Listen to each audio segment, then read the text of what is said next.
these fabulous prizes. Over 1.3 million prizes. So get into the store, buy a roster, and flip to win. We're losing it. We're losing it. We're losing it. We're losing it. We're losing it.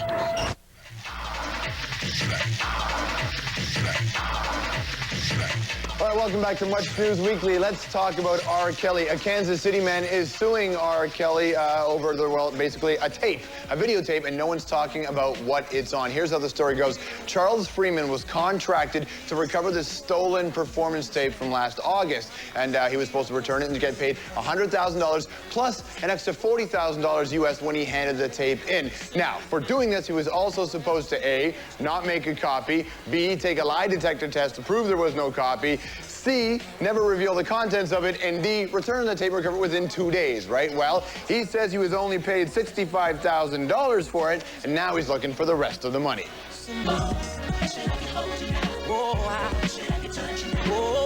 Okay, we're all pretty savvy when it comes to marketing now. We know when things are being sold to us as a commercial, so companies are trying to find interesting ways to get it to you. For example, Presto is a shoe. But Presto is, well, a Nike shoe, except they opened up a shop in an artist community in downtown Toronto, Kensington Market, but it's not really a shop where you can buy stuff. What it is an art, music, lifestyle showroom to promote this Presto shoe. There is a lot of product around there. You just can't buy it, by the way. But the neighborhood they chose, the artistic community, well, the artists and the activists there are responding. And earlier in the week, through an event called Oh Presto. Get it? Presto, Oh Presto, right there. Hannah Sung was there. Nike is about sweatshops and hiding behind contractors and subcontractors who exploit workers' rights. Say that they're actually here for the community when they're actually not doing anything to help develop anything sustainable. So now we're standing inside Presto, and you could be standing outside at Oh Presto, looking exactly the way you are, with your generic logo here shirt, and be a totally different person. Like, what do you think of what's happening outside? It's all good. Everybody's opinion, you know, that's fine. For everybody has their own opinions. It's not for me to say.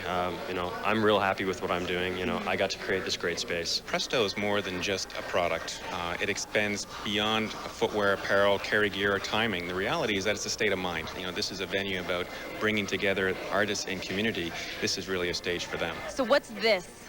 Well, this is when a friend of mine, Sadie, and I came up with the idea of how we feel about tonight's event, and that was because we both have artist friends who are participating, and they had the choice to do that, and we have the choice not to participate. With all due respect to the group outside, they have a right to express themselves, and they obviously do hold a different opinion than we do about our involvement in the community, and we respect that.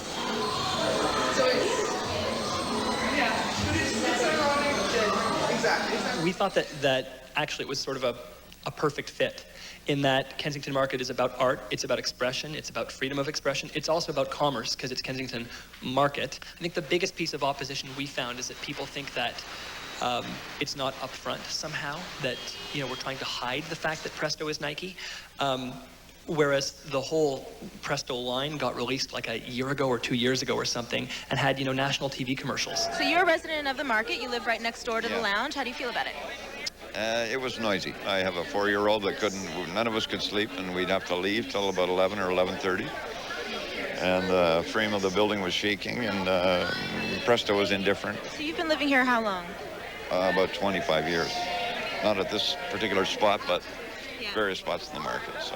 And Presto's been here about a month, and they upset pretty well everybody, and they got graffitied every night. Nike says, well, we're paying the artists, you know, they're local people. Yeah, but it's just an advertising campaign, you know, so they're just using a culture that they obviously don't know anything about to advertise their shoe, you know, and for them it's just making money. For us it's like creation of something. Okay, let's get you caught up to date now on this Sony Michael Jackson thing. Here's what Michael Jackson's doing now. He's so mad at Sony, he's now considering suing the media giant for breach of contract. He's also accusing it of questionable accounting practices. That's according to his lawyer. Now, the King of Pop has also accused Sony of refusing to release his September the 11th benefit single called What More Can I Give? But now the LA Times is saying it was actually Jackson's advisors and not Sony who put a halt to the release after realizing that the song's executive producer, a gentleman by the name of F. Mark Scheffel, having ties to the porn industry.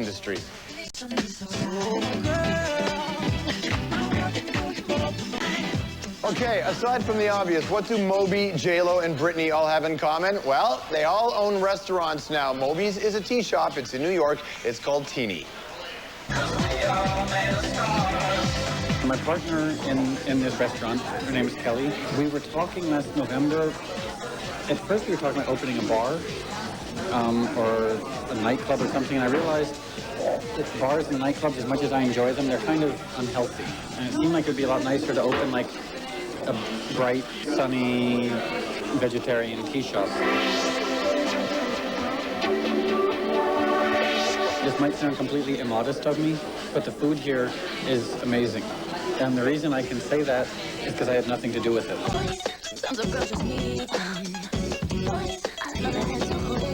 Obviously, there's a big difference between Britney Spears' restaurant, Nyla, and my restaurant, TEANY. I mean, TEANY's really small. It's not that fancy. And I think the other big difference is I don't know how much time Britney actually spends in her restaurant. I'm here every day.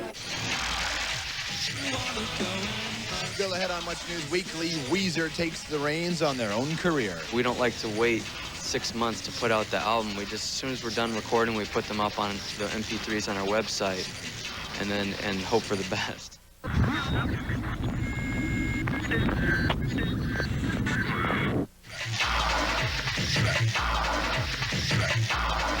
All right, so San Francisco's Pansy division were in Toronto last week, and I had a chance to talk with a band that prides themselves on being openly gay, but that's not all they want to be remembered for.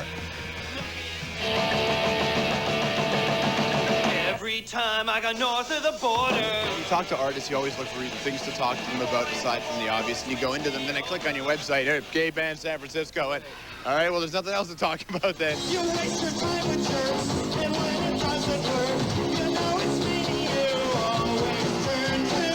Who drinks right? I do, baby.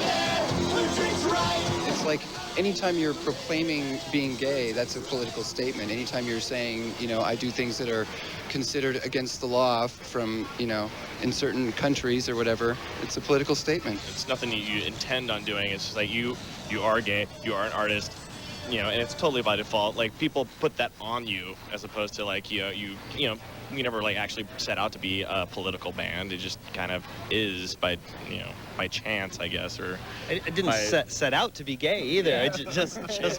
I'm gonna Manada.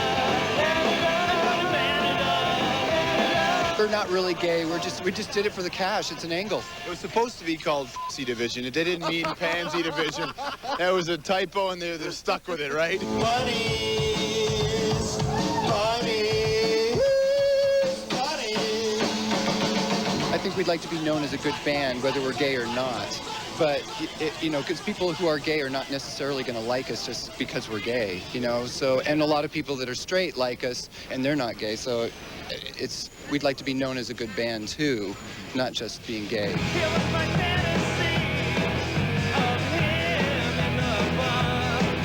And Heroes and Heroines is what it's about when you're young, is like who can be your guiding light. If you're gay and you want to be a musician, is there a different set of heroes on top of the everybody loves, you know, Zeppelin and stuff? Is there a different set of heroes? I mean, I think, I have more interest in somebody like Little Richard because I know of his sexuality. Tutti frutti, oh rude, tutti frutti. And, you know, Rob Halford, too. I mean, I'm not a big metal fan. Some of these guys are, but, you know, the fact that Rob Halford, you know, came out and has had all this gay imagery in his songs, you know, yeah, that is something that makes me look up to him and admire him.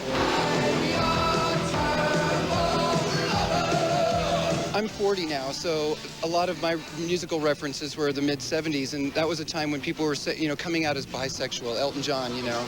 But then they would retract it so quickly. No, I'm really straight, you know, and that's, I think, what was the main thrust for us coming together was like, darn it, you know, we're tired of being told that if we come out as gay people, we're not going to have a career in music. So let's just make our whole career be about it and just blow it open and see what happens.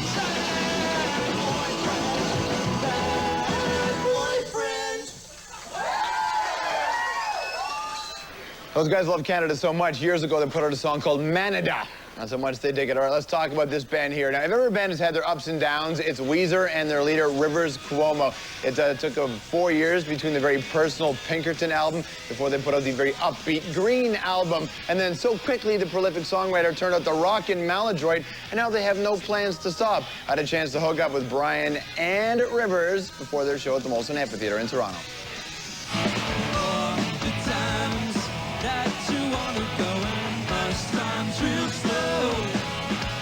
It's great how there's this little battle of 5 passive-aggressives in the band, and some bands have one guy that's dodgy, and everybody else is passive-aggressive. Somehow it all seems to work in this band. Is that how it works? Yeah, I think I'm the leader, but really all I do is encourage everyone to have confidence and trust their instincts. And we've gotten to this system through many years of struggling with other ways of, you know, being passive aggressive or whatever, but it seems like we're really on a roll now and really confident.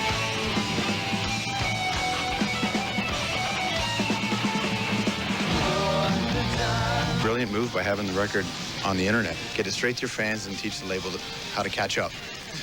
Did it go as smoothly as you anticipated? Well, I don't think we were really thinking of the consequences at all. But it felt like a good idea, and it was fun, and I think we're motivated mostly by wanting to get the approval from our fans. So we don't like to wait 6 months to put out the album. We just, as soon as we're done recording, we put them up on the MP3s on our website, and hope for the best. And I think that's the way we're going to operate from now on. Right now, we have 25 new songs up at Weezer.com.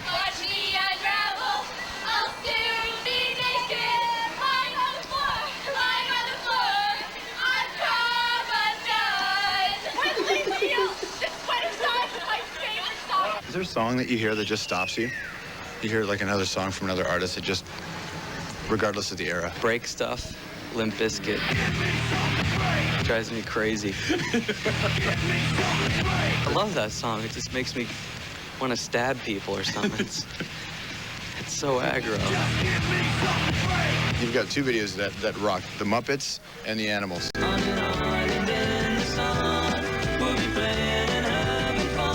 It wasn't until the Henson people thought it was the right band and the right song for the Muppets to be in that they agreed to it.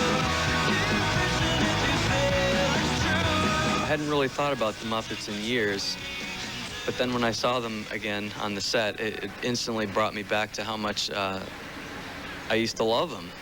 I loved their movie, and I had the soundtrack record, and I learned all those songs. I remember Rivers made a comment. It's like 5 in the morning, and there's this giant bear like on our back, on his back, and he goes, "Jesus Christ, what you got to do to sell records these days?" Is there a limit within this band for what you guys think you can do?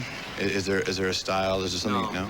There's no limits whatsoever. I fully anticipate that over the years we'll be able to integrate different styles and different sounds, and fully utilize all our instincts and influences.